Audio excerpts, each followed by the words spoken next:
Hi friends, నేను మీ Pandurangam. Welcome to Panduranga creations. Friends, కొన్ని రోజుల క్రితం గ్రూప్ 2 నోటిఫికేషన్ అనేది వచ్చేసింది.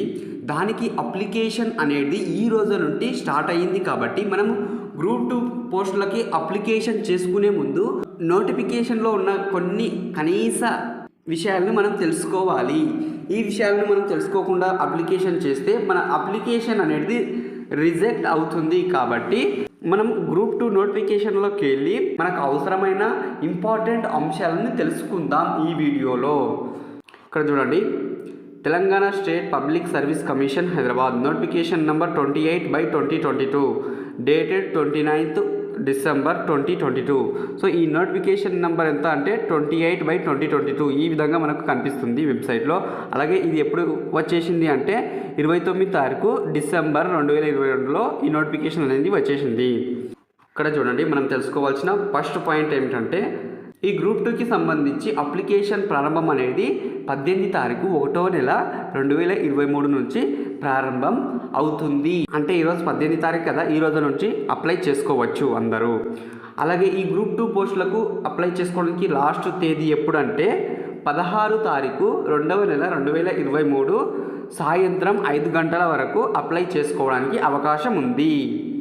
హాల్ టికెట్స్ ఎప్పటి నుండి డౌన్లోడ్ చేసుకోవచ్చు అంటే ఎగ్జామ్ డేట్కి 7 రోజుల ముందు నుంచి హాల్ టికెట్స్ అనేవి వస్తాయి.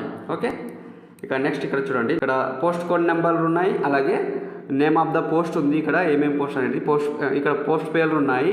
ఇక్కడ మల్టీ జోనల్ ఈ విధంగా ఉంది. అలాగే నెంబర్ ఆఫ్ వేకెన్సీస్, ఇవి ఎన్ని వేకెన్సీస్ అనేటివి ఉన్నాయి. ఇక age as on 1/7 2022 minimum maximum age ఎంత ఉండాలనేది ఇక్కడ ఇచ్చారు. చూడండి, మనకు మినిమం ఏజ్ ఎంత ఉండాలంటే 18 సంవత్సరాలు పూర్తయి ఉండాలి. సో ఎన్ని సంవత్సరాల లోపల ఉండాలంటే 44 సంవత్సరాల లోపల ఉండాలి. పే స్కేల్ ఎంతనో ఇక్కడ ఇచ్చారు చూడండి.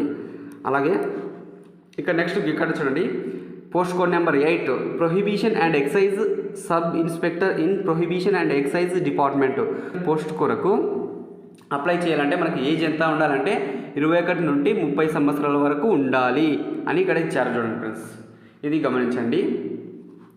ఇక నెక్స్ట్ చూడండి, ఇక టోటల్ ఎన్ని పోస్టులు ఉన్నాయంటే 783 పోస్టులు ఉన్నాయి. ఇక మనం తెలుసుకోవాల్సిన నెక్స్ట్ పాయింట్ ఏమిటంటే మనకు ఎగ్జామ్ అనేది కంప్యూటర్లో అయినా ఉండవచ్చంట, లేదంటే ఆఫ్లైన్లో అయినా కూడా ఉండవచ్చంట.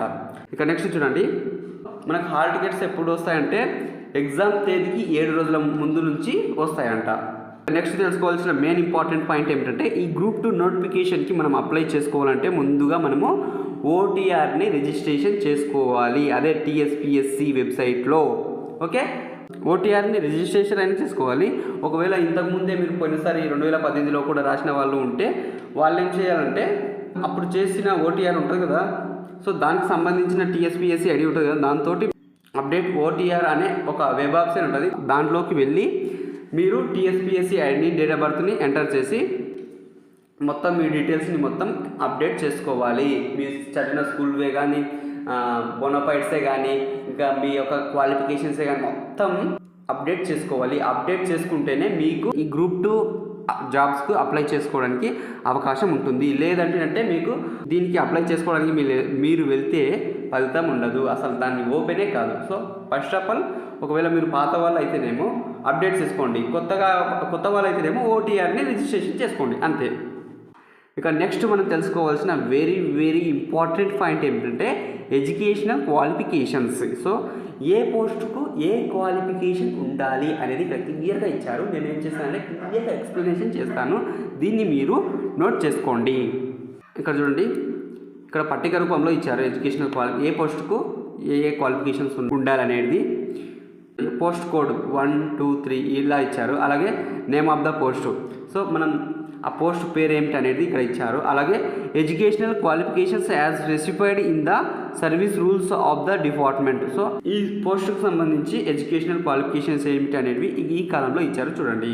దీన్ని క్లియర్గా ఎక్స్ప్లెనేషన్ చేస్తాను, చదివి మంచిగా విని అర్థం చేసుకొని మీరు నోట్ చేసుకోండి. వీటిని నాకు ఉన్న క్వాలిఫికేషన్ ఏమిటి, నేను ఏ పోస్టులకు అర్హుడిని అనేది మీరు ఒక పెన్ను పేపర్ తీసుకొని రాసుకోండి. ఆ విధంగా రాసుకున్నప్పుడు మీరు అప్లై చేసుకోవడానికి వెళ్ళినప్పుడు ఎలాంటి మిస్టేక్ జరగకుండా ఉంటుంది. ఓకే, పోస్ట్ కోడ్ నెంబర్ 1లో ఉన్న పోస్ట్ ఏదంటే municipal commissioner GR 3 in municipal administration department.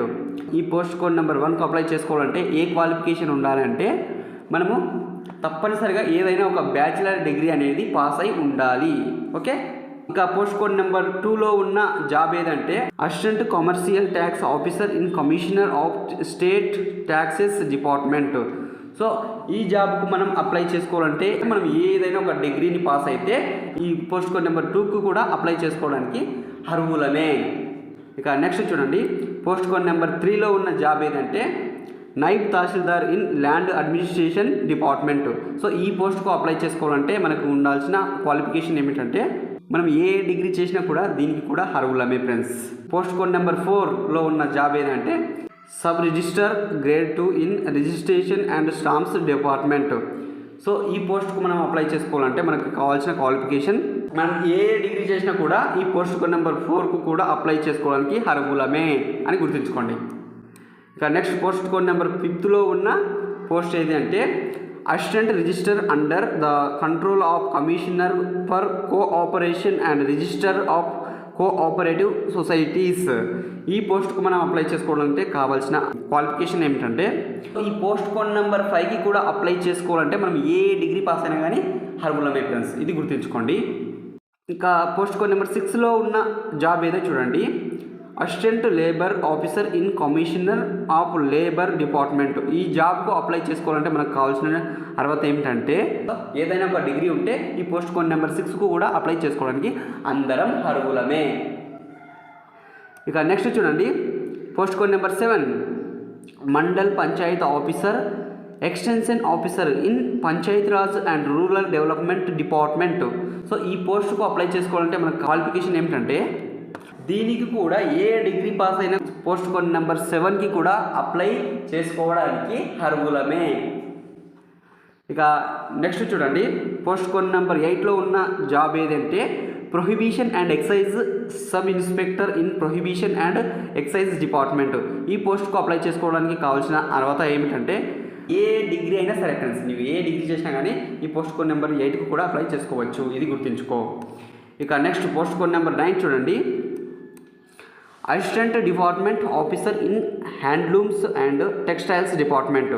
So దీనికి క్వాలిఫికేషన్ అయితే చూడండి, ఈ పోస్ట్ కోడ్ నెంబర్ 9కు అప్లై చేసుకోవాలంటే ఏదైనా డిగ్రీ చేస్తే సరిపోతుంది, లేదంటే డిప్లొమా ఇన్ టెక్స్టైల్స్లో డిగ్రీ అనేది చేసి ఉండాలంట ఫ్రెండ్స్. ఇక నెక్స్ట్ చూడండి, post code number 10 assistant section officer in general administration department. So ఈ పోస్ట్కు మనం అప్లై చేసుకోవాలంటే ఏదైనా ఒక డిగ్రీ పాస్ అయి ఉంటే సరిపోతుంది ఫ్రెండ్స్. ఇక నెక్స్ట్ చూడండి, post code number 11 assistant section officer in legislative secretariat. దీనికి మనకు కావాల్సిన అర్హత ఏమిటంటే దీనికి కూడా మనం ఏదైనా ఒక డిగ్రీ చేస్తే మనం అర్హులమే ఫ్రెండ్స్. ఇంకా పోస్ట్ కోడ్ నెంబర్ 12 చూడండి, assistant section officer in finance department. దీనికి కావాల్సింది ఏమిటో చూడండి, మనకు ఏ డిగ్రీ ఉండాలంటే మ్యాథమెటిక్స్ అయినా ఉండాలంట, లేదంటే ఎకనామిక్స్ అయినా ఉండాలంట, లేదంటే కామర్స్ అయినా ఉండాలంట. మనం చేసిన డిగ్రీలో ఈ మూడిలో ఏదైనా ఒకటి ఉంటే మనం ఈ పోస్ట్ కోడ్ నెంబర్ 12కు అప్లై చేసుకోవచ్చు ఫ్రెండ్స్. ఇక నెక్స్ట్ చూడండి, post code number 13 assistant section officer in law department. దీనికి కావాల్సిన క్వాలిఫికేషన్ ఏమిటో ఇక్కడ చూడండి, ఈ పోస్ట్ కోడ్ నెంబర్ 13కు అప్లై చేసుకోవాలంటే మనము లా డిగ్రీని చేసి ఉండాలంట friends. Post code number 14 assistant section officer in Telangana state election commission. ఈ జాబ్కు అప్లై చేసుకోవాలంటే మనకు ఏ డిగ్రీ ఉండాలంటే ఏదైనా డిగ్రీ చేస్తే చాలు ఫ్రెండ్స్, అందరూ కూడా అప్లై చేసుకోవచ్చు. ఇక నెక్స్ట్ చూడండి, post code number 15 district prohibition officer GR2 in juvenile correctional services and welfare of street children department. So ఈ పోస్ట్కు మనం అప్లై చేసుకోవాలంటే మనం తప్పనిసరిగా సోషల్ వర్క్ డిగ్రీలో పాస్ అయి ఉండాలంట ఫ్రెండ్స్. సోషల్ వర్క్ డిగ్రీలో అయినా పాస్ అయ్యి ఉండాలి, లేదంటే సైకాలజీ డిగ్రీలో అయినా పాస్ అయి ఉండాలి. సో వాళ్ళు మాత్రమే దీనికి అర్హులు. సో సాధారణ డిగ్రీ వాళ్ళకు ఈ పోస్ట్ కోడ్ నెంబర్ 15కు అప్లై చేసుకోవడానికి అర్హత లేదు, ఇది గుర్తుంచుకోండి ఫ్రెండ్స్. ఇక నెక్స్ట్ పోస్ట్ కోడ్ నెంబర్ 16 చూడండి, assistant BC development officer in BC welfare department. So ఈ పోస్ట్కు అప్లై చేసుకోవాలంటే కావాల్సిన అర్హత ఏమిటో ఇక్కడ చూడండి, ఏ డిగ్రీ చేసినా కూడా నువ్వు ఈ పోస్ట్ కోడ్ నెంబర్ 16కి అప్లై చేసుకోవడానికి నీ అర్హుడవే. ఇది గుర్తుంచుకో ఫ్రెండ్స్. ఇక నెక్స్ట్ చూడండి, post code number 17. Post code number 17కు ఏ డిగ్రీ చేసినా కూడా దీనికి అప్లై చేసుకోవచ్చు. అలాగే పోస్ట్ కోడ్ నెంబర్ 18కు దీనికి కూడా సేమ్, ఏ డిగ్రీ చేసినా కూడా అప్లై చేసుకోవచ్చు. ఇక నెక్స్ట్ ఇంపార్టెంట్ పాయింట్ చూడండి, పోస్ట్ కోడ్ నెంబర్ 8కు కొన్ని ఫిజికల్ రిక్వైర్మెంట్స్ అనేటివి అవసరం. సో అవేమిటో ఇప్పుడు చూద్దాం. పురుషులకైతేనేమో హైటు ఎంత ఉండాలి అంటే 167.6 సెంటీమీటర్స్ ఉండాలి తప్పనిసరిగా. అలాగే చెస్ట్ సైజ్ ఎంత ఉండాలంటే 86.3 సెంటీమీటర్స్ అనేటివి చెస్ట్ సైజ్ ఉండాలి. అలాగే బ్రీతింగ్ తీసుకున్నప్పుడు ఎంత పెరగాలి అంటే 5 సెంటీమీటర్స్ అనేది పెరగాలి చెస్ట్ సైజ్ అనేది. ఇక నెక్స్ట్ ఉమెన్స్కు కావాల్సిన ఫిజికల్ రిక్వైర్మెంట్స్ ఏమిటంటే హైట్ ఎంత ఉండాలంటే 152.5 సెంటీమీటర్స్ ఉండాలి. ఈ షెడ్యూల్డ్ ట్రైబ్స్ అలాగే అబోరిజినల్ ట్రైబ్స్ ఎవరైతే ఉంటారో ఈ మహబూబ్నగర్ జిల్లాలో, ఆదిలాబాద్ మరియు వరంగల్ మరియు ఖమ్మం ఈ జిల్లాలలో ఎవరైతే ఉన్నారో వాళ్ళకి హైట్ ఎంత ఉండాలంటే పురుషులకు 160 సెంటీమీటర్స్ ఉండాలి. అలాగే చెస్ట్ సైజ్ ఎంత ఉండాలంటే 80 సెంటీమీటర్స్ ఉండాలి. ఇక ఉమెన్స్కు ఎంత ఉండాలి హైటు అంటే 150 సెంటీమీటర్స్ ఉండాలి. ఇది గుర్తుంచుకోండి. ఈ గ్రూప్ 2 జాబ్లకు అప్లై చేసుకోవడానికి ఏజ్ ఎంత ఉండాలనేది ఇక క్లియర్గా ఇచ్చారు చూడండి. మినిమం ఏజ్ ఎంత అంటే 18 సంవత్సరాలు, మ్యాక్సిమం ఏజ్ ఎంత అంటే 44 సంవత్సరాలు. తేదీ 1/7/2004కు ముందు జన్మించి ఉండాలి. అలాగే మ్యాక్సిమం ఏజ్ 44 సంవత్సరాలు అని చెప్పాను కదా, వీళ్ళు ఎప్పుడు జన్మించి ఉండాలంటే తేదీ 2/7/1978 తర్వాత జన్మించి ఉండాలి.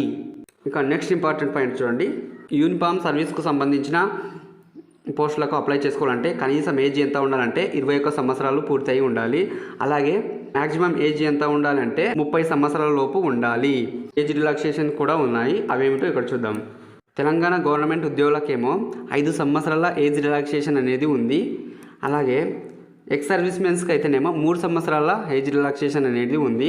అలాగే ఎన్సీసీలో పనిచేసిన వారికి అయితేనేమో 3 సంవత్సరాల ఏజ్ రిలాక్సేషన్ ఉంది. అలాగే SC, ST, BC and EWS క్యాండిడేట్స్కు 5 సంవత్సరాల ఏజ్ రిలాక్సేషన్ అనేది ఉంది. ఇక ఫిజికల్ హ్యాండిక్యాప్డ్ పర్సన్స్కి ఏమో 10 సంవత్సరాల ఏజ్ రిలాక్సేషన్ అనేది ఉంది. ఇక నెక్స్ట్ చూడండి, application processing fee. Application processing fee అనేది నిరుద్యోగులకు అయితేనేమో 200 రూపాయలు, ఉద్యోగులకు అయితేనేమో 200 + 120 మొత్తం ఎంత అంటే 320 రూపాయలు పెట్టి వాళ్ళు అప్లై చేసుకోవాల్సి ఉంటుంది. Okay, next very important point, para number 2 centres for the written examination. So ఈ ఎగ్జామ్ సెంటర్స్ అనేవి మొత్తం మన తెలంగాణ జిల్లాలో 33 ఉన్నాయి కదా, ఈ 33 జిల్లాలకు 33 ఎగ్జామ్ సెంటర్స్ ఉన్నాయి. సో మనం ఏ విధంగా వీటిని సెలెక్ట్ చేసుకోవాలంటే ముందుగా మన జిల్లాను, ఆ తర్వాత మనకు దగ్గరగా ఉన్న జిల్లాలను సెలెక్ట్ చేసుకోవాలి. ఆ విధంగా ప్రిఫరెన్స్ ఇచ్చుకుంటూ వెళ్తేనంటే మనకు అనుకూలంగా ఎగ్జామ్ సెంటర్ అనేది దగ్గరలో పడుతుంది. ఇక para number 3 how to submit the online application form. So దీనికి సంబంధించి నేను నెక్స్ట్ వీడియోలో చాలా క్లియర్గా పూర్తిగా నా అప్లికేషన్ను అప్లై చేసుకుంటూ స్టెప్ బై స్టెప్ మీకు ఎక్స్ప్లెనేషన్ చేస్తాను. సో దాన్ని చూసి మీరు మీ సొంతంగా మీరే మీ అప్లికేషన్ను చేసుకోండి. Okay friends.